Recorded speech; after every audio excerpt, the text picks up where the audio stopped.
the incredible. Welcome.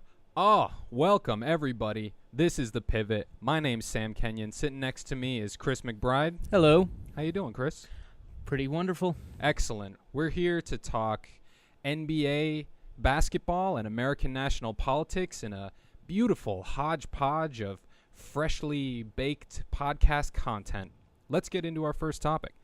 As everyone who's anyone knows, it's playoff time in the NBA, and we're just about to approach the second round of the conference finals of the playoffs. We don't quite know the matchups yet. The Knicks are playing Indiana tonight, and if New York loses, they are done, and the Eastern Conference matchup will be the Heat versus Indiana. That's one possibility. If New York manages somehow to hold on and through an extraordinary comeback beats Indiana, then it'll be Heat Knicks, and we'll talk about both possibilities. Over in the West, Memphis locked in, knocked out the favored but injured OKC last night, and San Antonio Golden State playing tonight. Golden State is in the situation the Knicks are in, trying to hold on, trying to force more games. If San Antonio wins, the matchup will be Memphis-San Antonio. If Golden State makes a miraculous comeback, then Golden State will be hitting up Memphis. We're going to talk about both possibilities right now. So the first thing I want to discuss is in the East, the Heat. I think that the New York Knicks versus the Heat is a sexier matchup. It's a little more Hollywood. It's a little more entertaining. It's certainly got more star power. Everyone loves seeing LeBron James in Madison Square Garden. That's another playoff. LeBron James in Madison Square Garden is a special thing to see. Plus, Carmelo Anthony, I think, is a definite superstar factor because there is always the question of where does Carmelo fit with the draft class of Wade, LeBron, Bosh as well. And Darko. Darko Milicic. Don't forget him. Do not forget Darko. Do not forget Darko. So that's that kind of sexiness, that sort of, spark. That's what that series has going for it. But in terms of serious basketball and maybe harder, tougher competition, I think Indiana Heat, that's where it's at. Oh, absolutely. The Indiana puts a much harder matchup on the Heat. The Heat, who just came out of probably the most physical 5-game series that one could imagine with the Chicago Bulls. Right. They probably have to be praying for New York at this point. I think those prayers personally are going to go unanswered, but you never know. Anything can happen. Any team can beat any other team. One thing that I think Indiana has going for it, I call Heat Knicks to me, that's the Hollywood series. Heat Indiana to me, that's the revenge series. Last year, the Heat went against Indiana in the second round. They got them down 2-1 until the Heat pulled a little bit of a turnaround and then wiped them out over the next couple of games. And Chris Bosh came back. Oh, no doubt. And that was huge. Huge, extremely huge. People underrate Bosh, but they're foolish to do so. But Indiana has a taste for the Heat. They're like a shark who got a bite of a human, and now they're a man-eater. Indiana wants a piece of Miami. They don't like them. They are not scared of them. And they want to bully them up with their size and strength inside. Well, absolutely. At the same time, I got to kind of root for New York myself. They're more fun to watch. It's fun Agreed. to watch Jason Kidd not hit a single shot in the month of May. This is wonderful. It's been since, I think, April 26th since he hit his last shot in an NBA game. He has had a rough stretch. The Knicks in general have had a pretty rough stretch. I mean, J.R. Smith not playing up to his Sixth Man of the Year award. Jason Kidd, a historically cold streak, no points scored, just nothing but missed shots from here until next Tuesday. And their main offensive engine, Carmelo Anthony, he couldn't have gotten colder at a worse time. But here they are, down against a lower-seeded Indiana team who is ready and willing to knock them straight out of the playoffs. I think that my prediction is that's what's going to happen, and as a Heat fan, I wish that wasn't the case because Indiana is a serious threat. They are, but at the same time, their best player is George, who, while a great player, sure, he's not even a Chris Bosh, no, let alone a Dwayne Wade or a LeBron James. Agreed. So matchup-wise, I think that kind of gives the Heat an advantage. Defensively, Indiana is a better defensive team. The Heat have shown that they are the best defensive team in the league for stretches of 2 to 3 minutes. Agreed. When they want to be, they can lock down any team. What I worry about most, not Paul George, but Roy Hibbert, the big man, because the Heat just do not have the kind of size to deal with him, and David West. David West, big shoulders, strong post moves. He was a big component of why Indiana gave the Heat such a scare last year, and he embodies that mentality that Indiana has, which is, bring it on, Miami. We're going to play tough and physical, and nobody's scared of you. Not here. At the same time, Bulls came in with the same exact feelings, and 5 games later, they're at home right now. That's Nate right. Robinson might be heading back over to the Northwest right now. That's right. To get up at 6 a.m. and come down here and work in the UW gym, which he's been known to do. Let's talk picks. Eastern Conference, let's say New York, Miami. The unlikely matchup. What do you got? New York, Miami, if that happens, I think I see Miami in 4. Whoa. Oh, yeah. Whoa. There's, sweeps. well, I don't see what New York can do against Miami at this point. They can launch a barrage of threes, but they're not hitting them suddenly. No, they've been very cold from distance. So, other than that, they have nothing on Miami.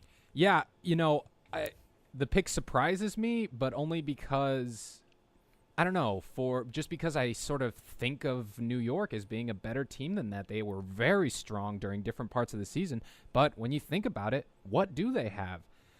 Although Carmelo Anthony, he's got that superstar, hero ball, magic, grab the moment, feeling the flow of the game style that, to me, at least could win them one game. My hypothetical pick, if that were the matchup, is Heat in 5. It bothers me greatly that you're more confident in the Heat than I am because I love them. I love them with all my heart. Let's talk about the more likely matchup, Heat versus Indiana. What do you got? Heat in 6. I think the Heat control the series. I think they take the first 2 games at home. Wouldn't be shocked to see Indiana pull out, 2 of 3 or 2 of 4 from there on out. Yeah, I actually have Heat in 6 as well. Part of me almost wants to go to 7. I am not underestimating this Indiana team. However, that might be a little bit of personal bias. I'm so invested in the Heat's success that I'm preemptively more cautious than maybe I should be, because the truth is, Indiana's offense, I don't know that they can overcome the Heat on a mediocre night. Who's going to score for Indiana? Exactly. Let's not forget that in this series with New York, they haven't shot the ball extremely well either. They just seem to want it more.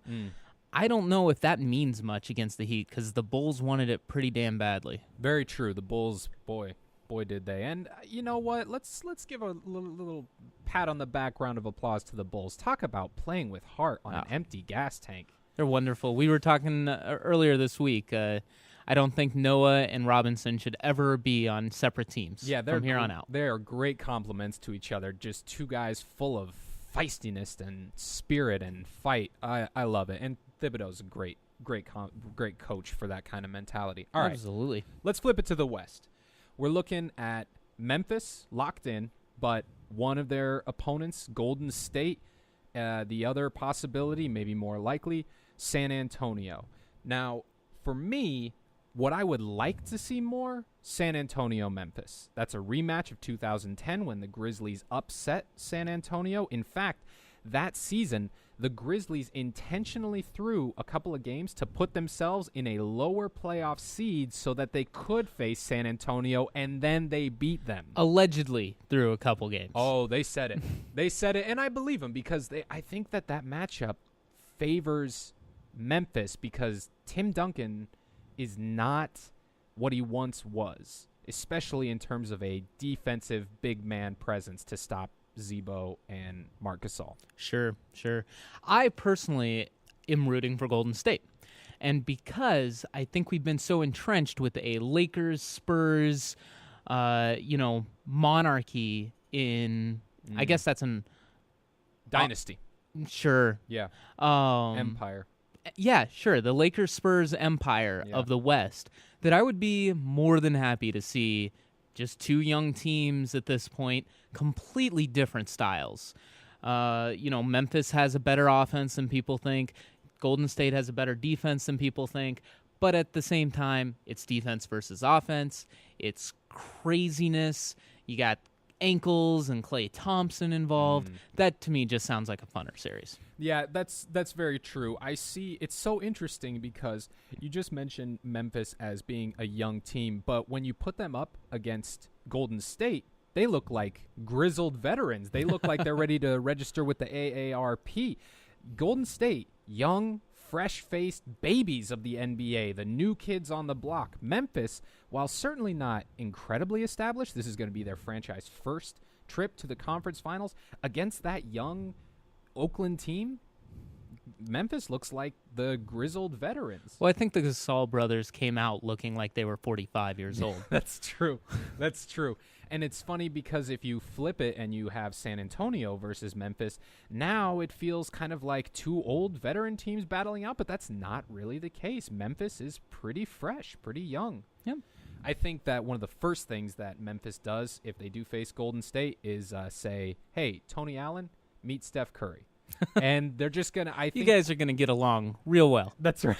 That's right. You're going to be new best friends. You're going to be inseparable. I think that Tony Allen has a very good chance of locking down the just on fire Steph Curry. Well, and even if he's on the bench, having to take a break, he can always just throw towels at him.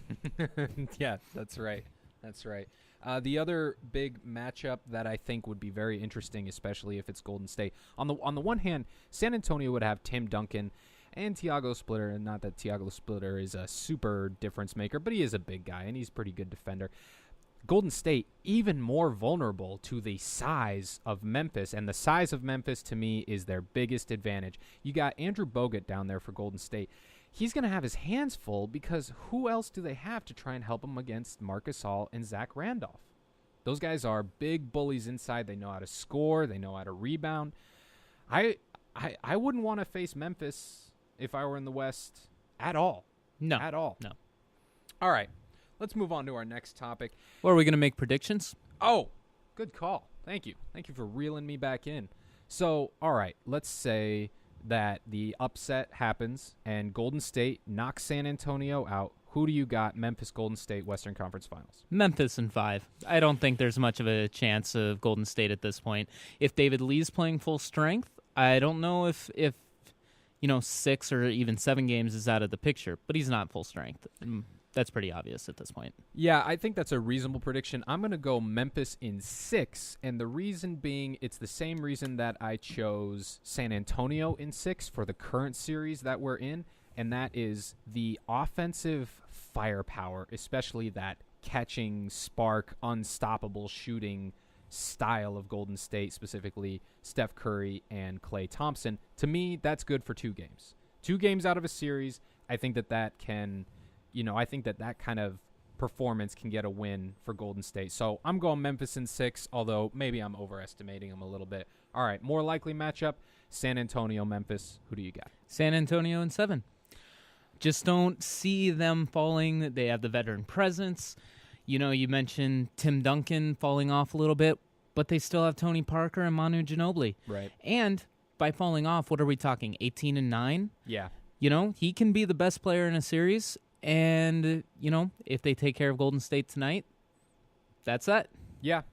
You and I are simpatico. I've got San Antonio in 7. Tough series, hard-fought series, but I think the veteran savvy, the star power of Tony Parker, Manu Ginobili, I think that's going to prevail. I also think that similar to if it was a Golden State matchup, Memphis will just say, Tony Allen, meet Tony Parker. You two Tonys going to be spending a lot of time together over the next few games. All right, let's move on to our second topic of the first half. Legacy issues. Last night, Kevin Durant knocked out of the playoffs. This was a guy who was a clear second MVP possibility and was gunning for a title. His whole team, title aspirations this year. Now they're done. Didn't even make the conference finals. Obviously, Westbrook's injury had a tremendous amount to do with that, but we're going to discuss what the legacy impact is on Kevin Durant, if any. But before we get to that, let's talk about Melo. Carmelo Anthony, going into this season, going into this playoffs, to me, was the one who had the most to gain and the most to lose in terms of his long-term image in the NBA, because he's been around for a while and he's never really been able to take his team deep in the playoffs except for one time going into the Western Conference Finals when he was with Denver, but that was only once, and it was with Allen Iverson, and ever since, he's been bounced unceremoniously from the first round if he even makes the playoffs.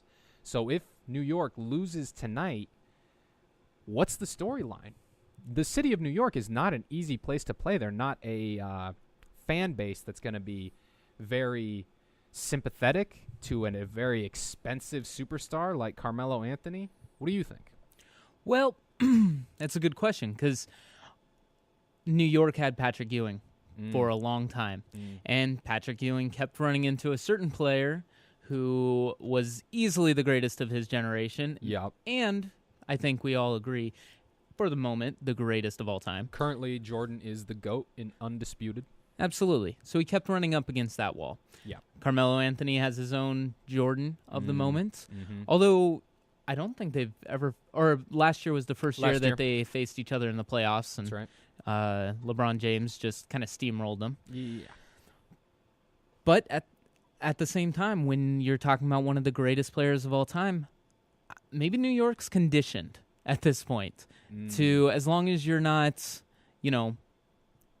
as long as you're making the playoffs, maybe you're okay with that from the Knicks if you're running up against Jordan and James all the time.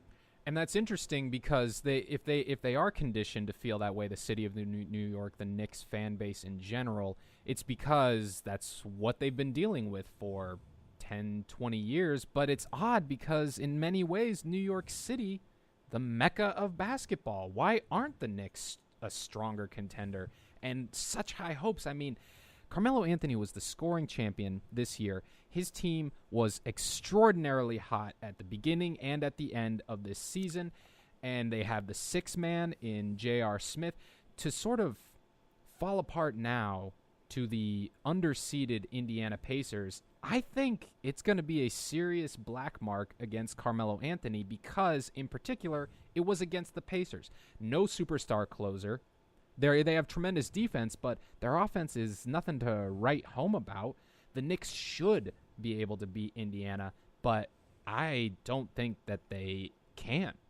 That's legitimate. I think, what do you expect from Carmelo Anthony, though? The knock on James for so many years was he was so close. Yeah. If he just developed a post game, if he just did this, if he just shot less threes or made them at a higher rate, whatever the case would be, he'd be shooting for the greatest of all times. That's what we see happening.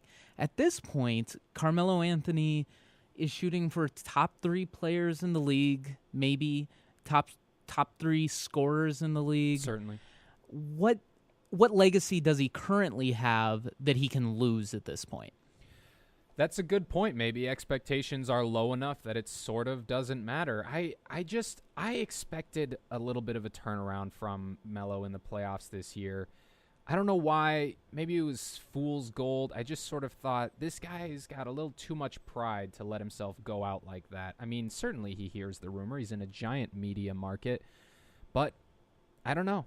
I don't see him being able to carry this team. To be fair, J.R. Smith, really, really disappointing in the playoffs thus far. And he had a career season, but nothing really in the playoffs. Jason Kidd, as we've mentioned, playing extremely poorly for him. The Knicks as a team kind of falling apart, but fair or not, I think the blame's all going to rest on Carmelo Anthony. Let's not toss too much dirt on their coffin yet. We don't know what the next couple games are gonna do.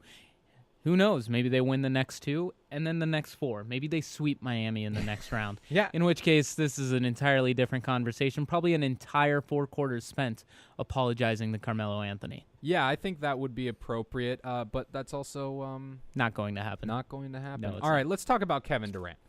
Kevin Durant, clear second best player in the league, but he loses his, I don't even want to call him sidekick. To call Westbrook a sidekick is a little bit of an understatement. Westbrook is a force on the court. And when they lost him, all of a sudden OKC's offense becomes Kevin Durant and some change. They, as a team, are Kevin and the Durants. They are 4 guys and 1 amazing scorer. So there's obviously a lot of forgiveness on Durant's part for not being able to even make the conference finals. However, he's missed multiple clutch free throws in big games. The one that happened last night and the previous game in the series, as well as open clutch jump shots that normally you can count on Kevin Durant making that. What's up with that? Does that tarnish his young legacy? I don't think so. I think he gets the James pass at this point. LeBron James went through a lot of scrutiny, tons of scrutiny, and then he finally won one in Cleveland. Also, the first year in Miami, finally won one. Hate to bring everything back to LeBron James. Everything centers around LeBron James. Well, we're talking about basketball. Of course right. It does. That's right. But I felt like last year was his coronation. Yeah. And this year is kind of a victory lap. Him showing everyone that, yes, now I am the absolute best player in basketball. I'm the best player you've seen since Michael Jordan. You just needed to give me time. And I think that's sunk in. I don't really hold Kevin Durant responsible for any of the loss. I felt like he was responsible for them being in it for so long. No doubt. So, I don't think this tarnishes his legacy. He does have to win a championship at some point. Yeah. And I'd love to see him always getting up there and facing whoever LeBron James, whatever team he's on. Mm-hmm.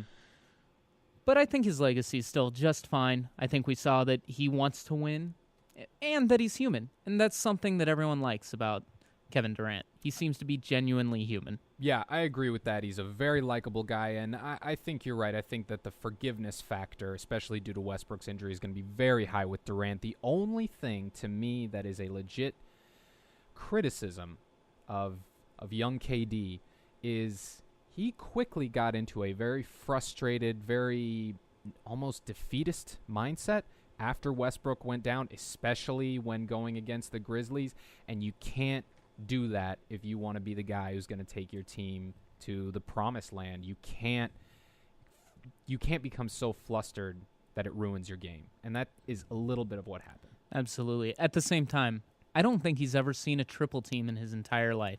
He's always been 1 year at Texas, and then he had Russell Westbrook to pass to. Yeah, defense can't afford to triple team Durant when Westbrook's on the floor. So when suddenly you see this, and Russell Westbrook's been an Iron Man. He's barely missed anything. Never missed a game in high school, never missed a game in college, never missed a game in his NBA career until now. Yeah, so he's never seen, while being a superstar, he's never seen this kind of defensive pressure.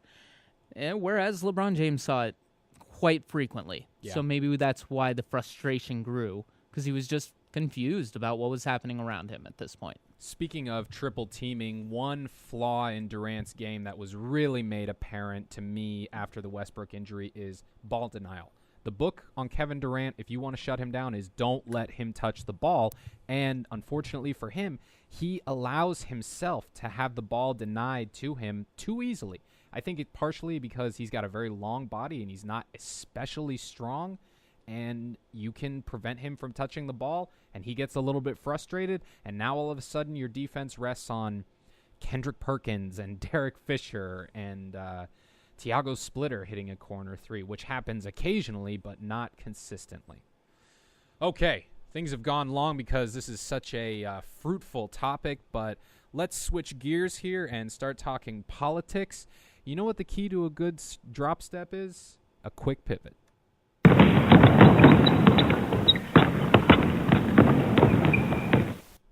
All right, back in April, the transition game for this episode, we're going to talk about President Obama and his shooting performance. Back in April, there was a press event, and Obama was on the court. There was a lot of people around shooting pictures. There was another kind of college team there for whatever event was going on at the time. Was it Easter? It was right around Easter. I don't think it was necessarily on Easter Day. Ah. But yeah, it was. I think it was in the Easter spirit. The springtime was in the air, and President Obama, had what can be charitably described as horrific shooting performance. He went 2 for 22 in front of everybody, constantly missing, constantly trying again, and constantly missing. Now, Obama is known for his basketball game as a bit of a chucker. He's not afraid to take the shot, and a lot of accounts have him as being not quite as good a player as you would think he is supposed to be based on his love of basketball. But if Obama's a shooter, shooters shoot. That's what they do. Don't let the miss make you afraid to take your shot. And it doesn't matter if you're 2 of 22 because you should instantly forget it and move on to the next shot. To be a shooter, you need to have the memory of a goldfish. And I also think that if you're the president, that's probably a useful characteristic as well. You're going to take a lot of hits. It's important to just keep on keeping on. Don't let anything slow you down. All right, that's the transition game for this episode. Let's talk third quarter. I know it's early, but political junkies like myself and Chris here, we like to talk presidential politics because let's face it, that's the sexiest kind of politics. 2016 presidential election. Who do we got as potential contenders? Who's going to be running? Let's start with the Republican side. Who are some of the early possibilities? Well, we're looking at Rand Paul, a senator from Kentucky, son of Ron Paul. He is a very interesting choice. Ted Cruz, another senator from Texas. Chris Christie, governor of New Jersey. And potentially, maybe Condoleezza Rice, former Secretary of State to George W. Bush. Let's talk a little bit about Ted Cruz first. Well, Ted Cruz is a fascinating character. First-term senator from Texas, in the middle of everything. He brings up political points that really first-term senators just don't do. Usually, apparently, first-term senators kind of sit back, they learn the rules, they learn how to operate, which kind of makes sense. Ted Cruz is kind of eschewed all of that. He's a Republican, a Tea Party darling, to be honest with you. And I think he's got presidential aspirations. I think that's why he's going out of his way to be the Obama of 2016. Obama, of course, having such an outspoken role post-2004 with his keynote address at the Democratic Convention. And he became, a first-term senator that everyone had their eyes on. And, of course, a two-term president. Yeah. I think that politicians like Ted Cruz, Rand Paul, they see the success of a relatively young and inexperienced senator, Barack Obama, first senator elected to president since JFK, and he sort of broke the mold, or at least broke the pattern by being so successful as such a young senator. Now, it's game on. All the senators, I would imagine, sort of think they might be the new Republican Obama. Rand Paul is an interesting character to me. I have fond feelings towards Ron Paul, his father. I don't agree with 100% of Ron Paul's, extreme libertarian views, but I'm very sympathetic to a lot of what he has to say, and more than that, I really admire his character. He's very unpolished, and he seems to answer the question that's asked of him and give honest and accurate responses, even when the audience in front of him doesn't want to hear what he has to say. This is Ron Paul, right? Ron Paul. Okay. The difference is, to me, Rand Paul, he's got his father's politics, but not his father's genuineness. He seems much more of a political operative, another Tea Party darling, and a strong libertarian as well. But he did score I think he scored some major political points with his filibuster regarding drone strikes. Yes. I think a lot of Democrats said, why wasn't that a Democratic Senate or Democratic representative up there, filibustering, demanding some answers, which, of course, the White House came back and gave. Sure. Yeah, and this is an interesting phenomenon to me because the left wing to me and the libertarian wing or section of the Republican Party, the place that they can get together the most, and this is, I think, really characterizes Ron Paul's support, especially with traditional liberals, is foreign policy. The Libertarian says, don't go invade Iraq or anywhere else. Stay out of, we need a non-interventionist foreign policy. And while that's not exactly the sort of classic liberal point of view, it is an anti-war point of view. And that, I think, is really where Ron Paul drew a lot of his support from the left. That and social issues, too. Let's not forget classic libertarianism basically says, let's keep the government out of social conscience. Let's let the market do what the market will, which is anti-democratic view, sure. But let's also not have the government invade, places of marriage and places, drugs, and, to some extent, prostitution and other social issues. Yeah. Abortion is another one. Yeah, that's definitely a split between sort of traditional libertarians and kind of mainstay Republicans. Let's talk Chris Christie very briefly. Do you think there is a possibility that Chris Christie is able to overcome what I see as two major obstacles to becoming the Republican nominee? The first, and not to be superficial, but his weight. He is a large gentleman, and to me, I don't think America elects someone who is that big. I think that if he lost a reasonable amount of weight, that's a definite possibility, but the size he's at right now, I sort of don't see it. And two, how cozy he got with Obama because of Hurricane Sandy. Well, I think getting to point A, you might be correct. Bill Clinton, famously a jogger. Barack Obama in fantastic health. George W. Bush. Tremendous shape. Absolutely. Tremendous shape. Absolutely.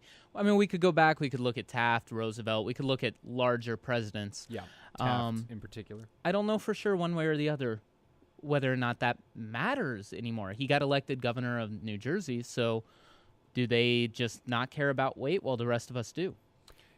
Yeah. It's interesting. I'm not really sure. As far as the second point goes, getting cozy with Obama, I honestly believe that if the Republican Party, and to a certain extent, although I don't think it's quite as rampant in the Democratic Party, but if the Republican Party can get past the extremists that hold primaries hostage, if Chris Christie can get the nomination, I think he has a much, much better chance than, say, a Ted Cruz or even a Rand Paul, who have fairly conservative views that a lot of middle America just aren't going to agree with. I think that's a fantastic point. What utter nonsense it is that's how we do things. You have to run to your party's base and embrace their extremism to win a primary, and then you have to promptly march to the center in order to win a general election. Who designed this? It's insane. All right, let's talk about the Democratic side of the ticket. Clearly, Hillary Clinton, to me, is number one in terms of possibilities and having the best chance, not only of the nomination, but of the general election. Absolutely. In fact, I think this whole Benghazi thing that's been exploding recently has been a preemptive strike. Ooh, bad choice of words, Chris. No, that was horrible. It's fine. I think it's a preemptive strike against Hillary. Rush Limbaugh, before 2008, when Barack Obama was elected, he told his listeners that they needed to pray that Hillary was elected because Hillary Clinton... Nobody got the Republican base moving like Hillary Clinton. Right. But since then, she has become a statesman. Yep. She has shown repeatedly that she is a fantastic politician, and she has gained the trust of the entire Democratic base. No doubt. Any middle-of-the-road people love her experience. Yep. She's added credentials. So at this point, she is a huge threat, which is why I think this Benghazi thing is blown up so much and why they're trying to point the finger at Hillary Clinton in a way that I don't care how you feel about the Benghazi thing. It's atrocious, and it's just ridiculous. Yeah, I think that I recently read that Hillary Clinton in a recent poll was named as America's #1 highest favorability rated politician. across all sectors, higher than President Obama, certainly higher than any Republican. I think it's fortunate or maybe clever strategy on her part or whatever that she was able to avoid almost any and all negatives of the Obama administration while she was Secretary of State, but add very impressive credentials to her own resume. It's like the fight about Obamacare or anything else that stuck to the Obama administration. Because she was Secretary of State, it didn't really seem to touch her. All that seemed to touch her was, look at how she is jet-setting across the globe and really having an impact, giving a lot of important talks, meeting with a lot of important foreign leaders. She to me, positioned, it's hers to lose at this point. She is the heat of the 2016 presidential race. Other possibilities, the two main ones that we were able to come up with, Joe Biden, current vice president, and Elizabeth Warren. I love Elizabeth Warren. That's your bleeding heart speaking, but the truth is I love her too. It's hard not to like someone who speaks so candidly about complex financial issues. Eloquent. Yeah. Eloquent as hell. I agree.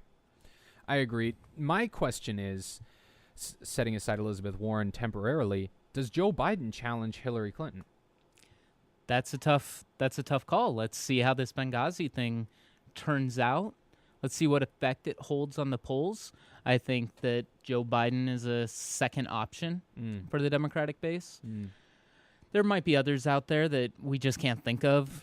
Well, there's Julian Castro, but to me, he seems like he's not quite ready. Mayor of San Antonio. He hasn't elevated himself nationally enough to run, but one day maybe. Boy, I tell you, if we didn't just elect a man named Barack Hussein Obama, right, I would tell you that someone with the last name of Castro had no chance in hell of getting elected president. Agreed. But it's kind of like sports. It doesn't matter who the favorite is. On any given night, anybody can win. Anybody can be upset. All right, let's move on to our final topic of this episode. And this is a frequent discussion that you and I have. It's about the estate tax. The estate tax, the inheritance tax, whatever you want to call it, named mostly by conservatives as the death tax, which is certainly much more catchy than the estate tax or inheritance tax or anything else. Now, in general, I would say I'm left of center, but I'm certainly very open and sympathetic to a lot of conservative views, particularly financially conservative views. You are much more traditionally liberal, and so in this particular discussion, I'm going to kind of be taking the conservative position, and you'll be taking the opposite. Why don't we start with, why do you feel the way you do about the estate tax? Well, because I was born poor, I think. I think that's probably the biggest reason. I won't pretend otherwise. But that's not unreasonable. Well, sure. But to me, the biggest part about the estate tax, the reason why I think our current laws don't go nearly far enough, and why I think wealth needs to be very, very regulated at the end of life, is because, simply put, the American ideal is to bring the best and the brightest to the top. And let's not pretend like money isn't that top. So if you're giving someone who isn't the best and the brightest a head start, maybe you're forcing the other person to work a little harder, hone their own skills. But statistics show mobility sucks in America anymore, especially compared to Scandinavian countries, pretty much the whole of Europe. Canada as well. Canada, absolutely. I think it's anti-American to not have a very strong estate tax and allow people to win on their own merits. I'm certainly sympathetic to that argument. Really quick, before we dive further into this, I would like to say that the sort of compromise or agreement that you and I have reached on this particular issue is that the vast majority of people in America, not necessarily subject to an extreme estate tax. You're saying it should be applied to the very wealthy, those who have a very high net worth at the end of their life, and for middle class, upper middle class, even not necessarily something that you're going to champion the estate tax against them, correct? Absolutely. Okay. Absolutely. All right, so now that that's out of the way, let's sort of just discuss it in principle. I think that you have a very strong point about merits of the child of a rich family wanting to succeed on their own merits. I'm not disagreeing with that, but to me, a stronger value that needs to be respected in this regard is the money that was earned by the parents, by the family during their life. That money was earned legitimately. Obviously, some people don't make their money legitimately, but the money that family earned, they paid income tax and or I'm State blanking. taxes? No. The when you sell something, stocks, that tax. I'm blanking on the name of it. Capital gains tax. Thank you. God, I'm embarrassed that I couldn't think of that right now. Anyway, so that wealth legitimately belongs to that person. They should have the autonomy, and we should respect the property rights enough that they get to determine what happens to that wealth once they die. It's not that we shouldn't try and level the playing field. It's that to take away a decent chunk of what a person has legitimately earned when they're trying to pass it to their children, to me, is a greater violation than sort of a perpetuation of non-social mobility. I guess my argument to that would be you conflated two ideas. You conflated the idea of the family and the person. At one point you said what someone has earned, what that person has earned. That person, with the taxes, with capital gains, income, whatever, they have all the right in the world to spend that money as they want to. That's the autonomy that I believe that the United States should have. Yes. But the autonomy to give that money to someone else and say, whoa, it's already been taxed. We're talking about transactions. We're talking about a much more complicated thing than saying, this is my money, I should be able to do with it what I want, because it's not your money. Your money is your slice of the American pie. Our economy is a gigantic thing. You get some of it based on your worth, based on what we feel your value is to America.